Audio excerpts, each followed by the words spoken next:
Hi everyone, Clyde here, and I'm going to share with you today a Greek dessert that is absolutely amazing and delicious. It's called Galaktoboureko and looks very complicated, but I'm going to try to break down the steps a little bit so you can do it, and you can. It's really forgiving to work with phyllo, so don't be afraid of it. I'm going to show you step by step how to do that. But I got to tell you, when we went to Greece, just about every stop on our trip, I wanted to try Galaktoboureko to see if I could find the best Galaktoboureko in Greece. And I'll tell you, with all the Galaktoboureko that I had, I was never disappointed. So let me get started on showing you how to make this right now. I'm going to need 4 cups of milk, 40 grams of butter. I'm using unsalted.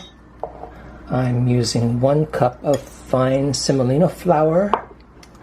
And I'm going to use 400 grams of sugar and about a tablespoon of vanilla. I'm using the Mexican vanilla. I like that a lot. And I think I mentioned my 5 eggs. So the first thing is to add the milk. And this is whole milk. I'm going to put this at medium.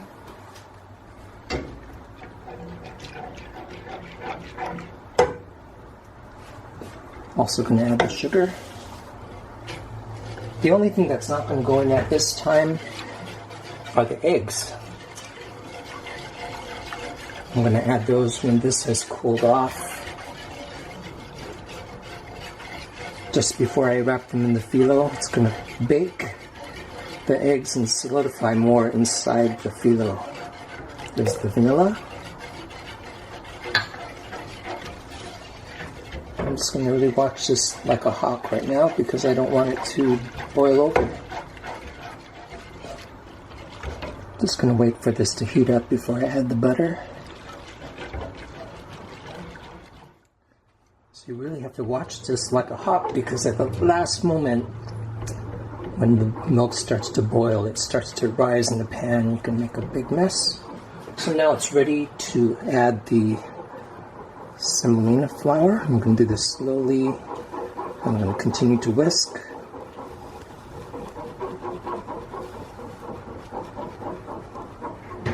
We want a nice smooth custard.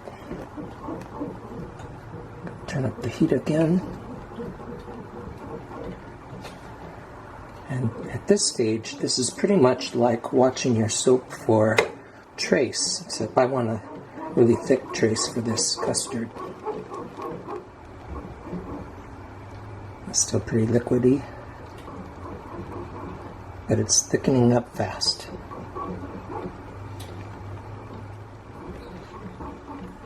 Turning down the heat. You got to watch this.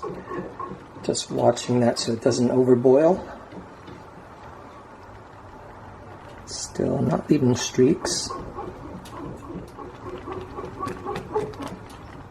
Okay, so you can see these little streaks. It's like trace, which really means it leaves a trail when you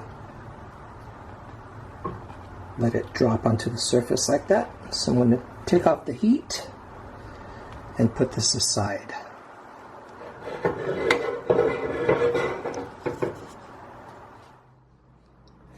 So here's my baking pan. I'm going to use a glass one, and this is 9 inches by about 12 inches. And here's some melted butter.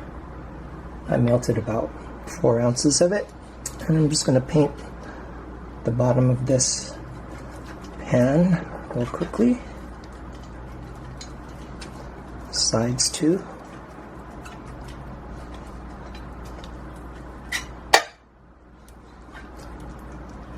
This is my favorite part. It's like an art project. And then this is how the phyllo comes in a little box like this at the grocery store, and then you slip this out of it. I just made some baklava, so I have some leftover dough that I cut the whole length in half. So I'm going to improvise how I fold this Galaktoboureko. So it looks pretty scary at first because you get all these fine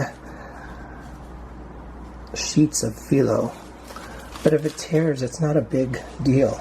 So the way I'm going to improvise this is I'm going to lay it on top of my pan with the butter. And you see how wrinkly this is. You can move it around a little bit, but you know, I don't even bother because actually some people say that the more wrinkly it is, the more authentic it is, and also I think it might even add to the texture. So I'm going to brush that with some butter, roughly. Grab another sheet of phyllo. It also doesn't matter if you've got two sheets that stick together, you can just let them be friends. So what I'm going to do is I'm going to pretty much use this batch of phyllo that's already cut in half to add a more solid bottom before I do the rest of it. And you can see it can go pretty quickly. There's another trick, and that is the phyllo comes frozen. And if you go, oh my gosh, I wanted to use my phyllo, and you just take it out of the freezer. You want it to come to room temperature fairly slowly. So out of the freezer, I put it in the refrigerator, usually the night before. And then in the morning, I take it out of the refrigerator to come to room temperature. And that way, the dough doesn't sweat from the sudden change in temperature. And moisture at that point in time is going to make your life really miserable because the moisture on the sheets causes them to stick together. And you don't want that.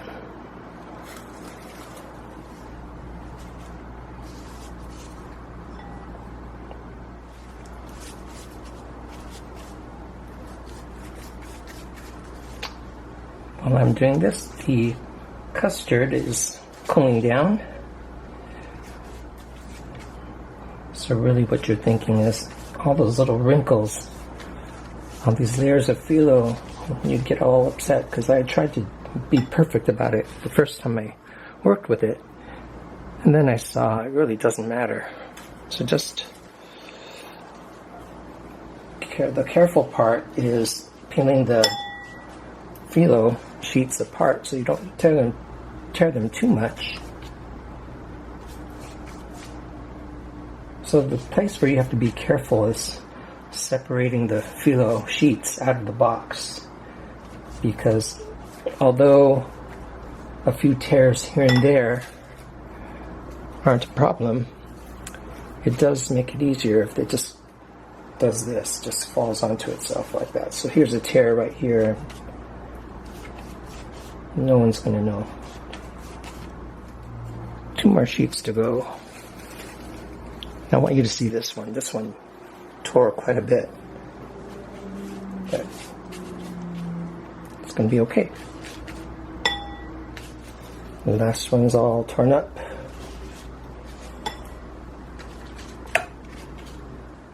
Okay, so here's my new roll. Just easier to just cut it open. Cut the whole length of the wrap that it's in.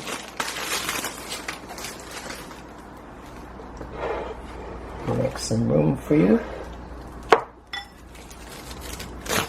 So it's good to have a flat surface to open this up on. So there you go. So there's no condensation to make it stick together. I'm going to open this up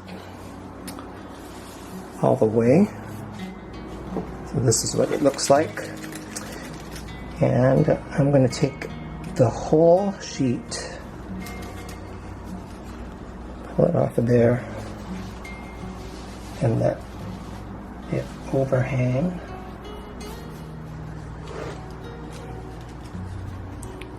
This extra amount I'm just going to layer in the bottom, tear it.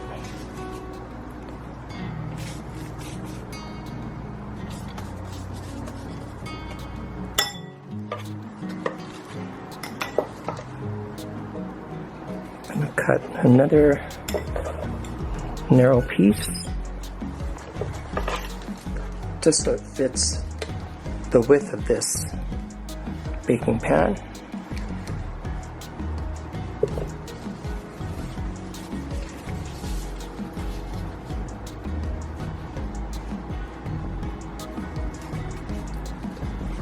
You can see that I let it overhang the edge a little bit there.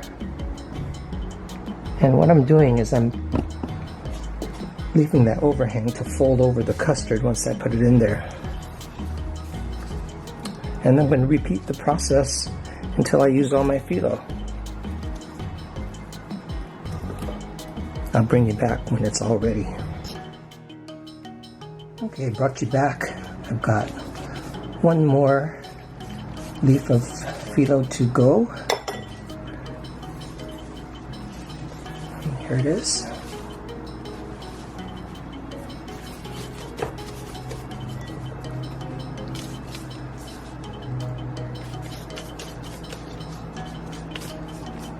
And I did melt a little more butter. I'm sure that's not going to hurt anything. Alright, so this is ready for me to put the filling in. So I'm going to add the egg yolks to the other mixture that I made and combine that before I put this in. So before I add the eggs, I'm just going to heat them up a little.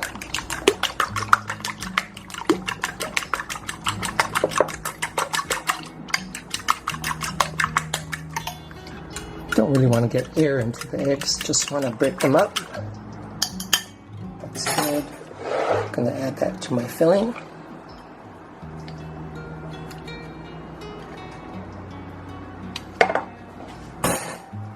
And combine that.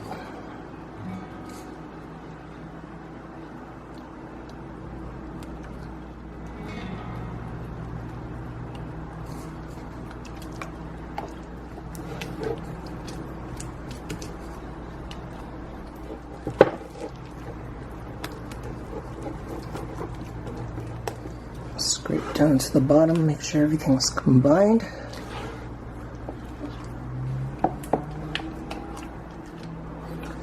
Okay, so now I'm ready to get the filling in the pastry.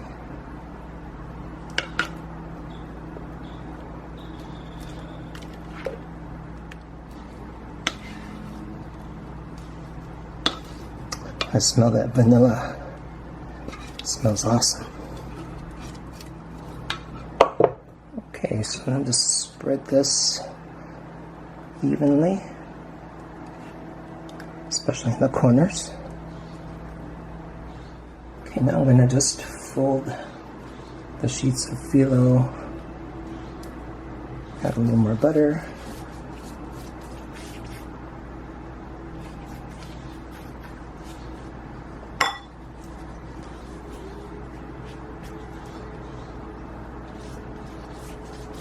It just makes such a really nice package to contain it all.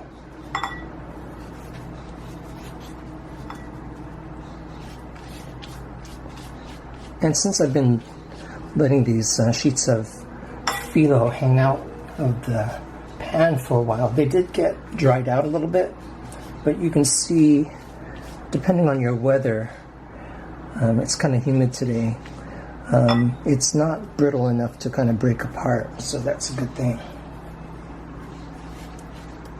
If it does get brittle, and you're just careful as you fold this, it's still going to be perfect. And if you've ever done origami, this should be really easy for you.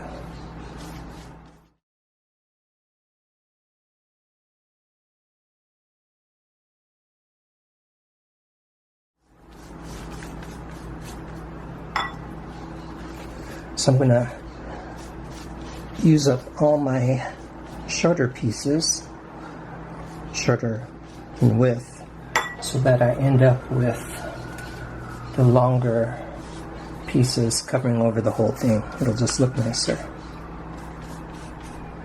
Because now we're getting to the part that really shows.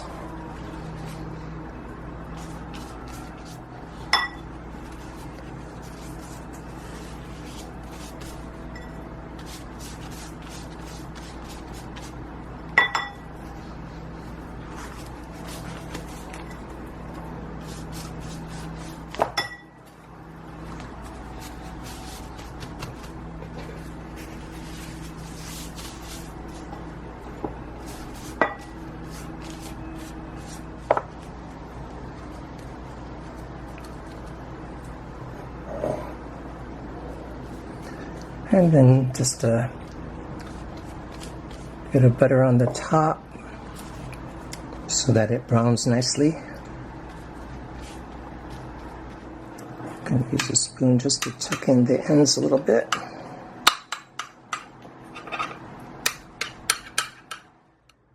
Okay, and just like baklava, you're going to cut this before baking it.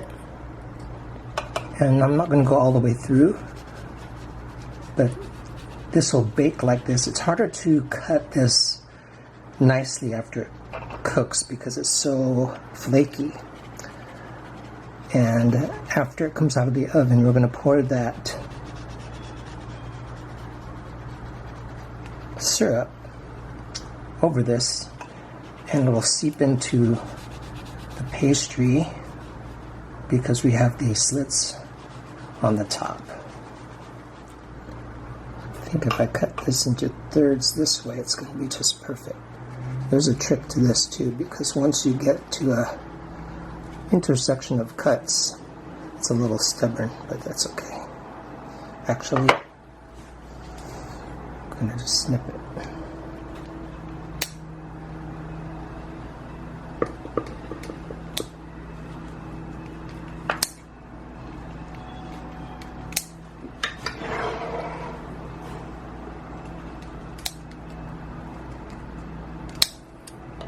Okay, so this is going to go into a 350 degree oven for about an hour and 15 minutes.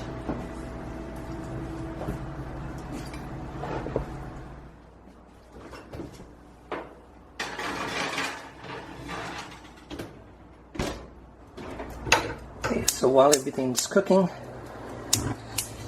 I'm going to combine the water and sugar, and I cut down the syrup by about a third, just so I don't have as much sweetness in here. Remember that the custard is already sweetened, so that's why I cut down the amount of syrup. So I'm just going to bring this to a boil, let it thicken a little bit, and let it cool down. And by that time, it'll be time to pour this over the cooked pastry. So I also have some lemon rind, and just the yellow part, and some lemon juice. That's about a teaspoon of lemon juice. Also going to add 1 cinnamon stick and 2 cloves.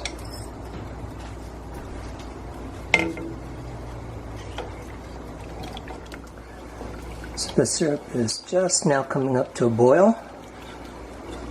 Keeping an eye on it. And there's a reason why I didn't grate the zest or use powdered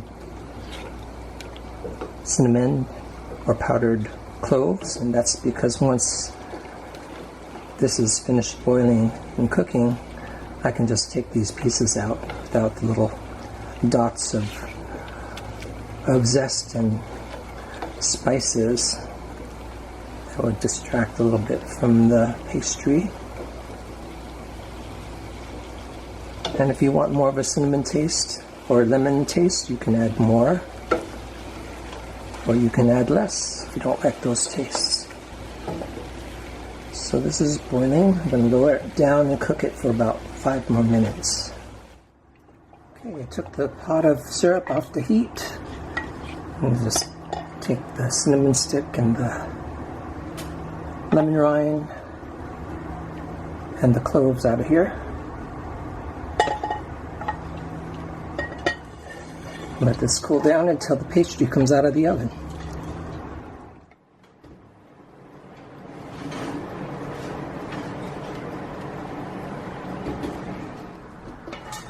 And the syrup is cooled, so let me get that poured in here. You can hear it sizzle.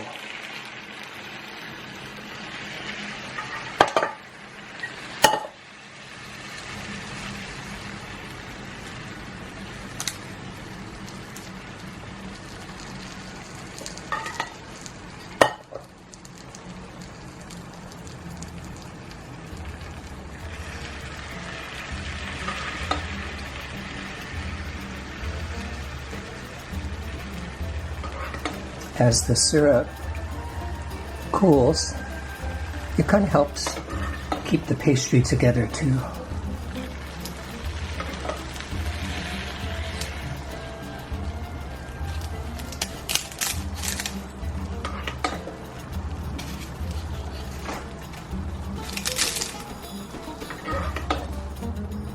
Okay, so let's just wait for this to cool down a bit. I'll give this some cinnamon up on top too.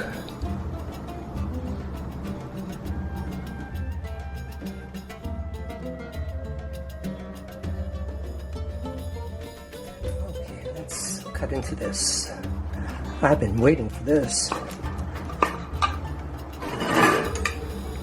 You can see how cutting the top first before baking really helps cut without disturbing the top crust, just like baklava. Okay, take this out of there.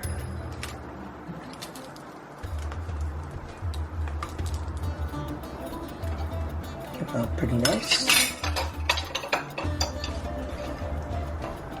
I think I'll use a knife to try to cut a piece here.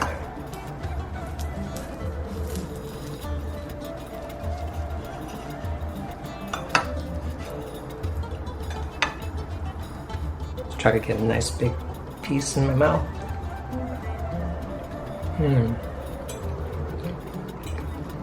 It's so good and still warm. I think you can have it chilled as well, but I think it's great either way you want it. And with all that syrup, you would think it'd be a lot sweeter. So maybe you'll give this a try and not be too afraid with phyllo dough. And let me know if you try it. I'll leave the link to the recipe that I used so you can make all you want. Eat the whole batch.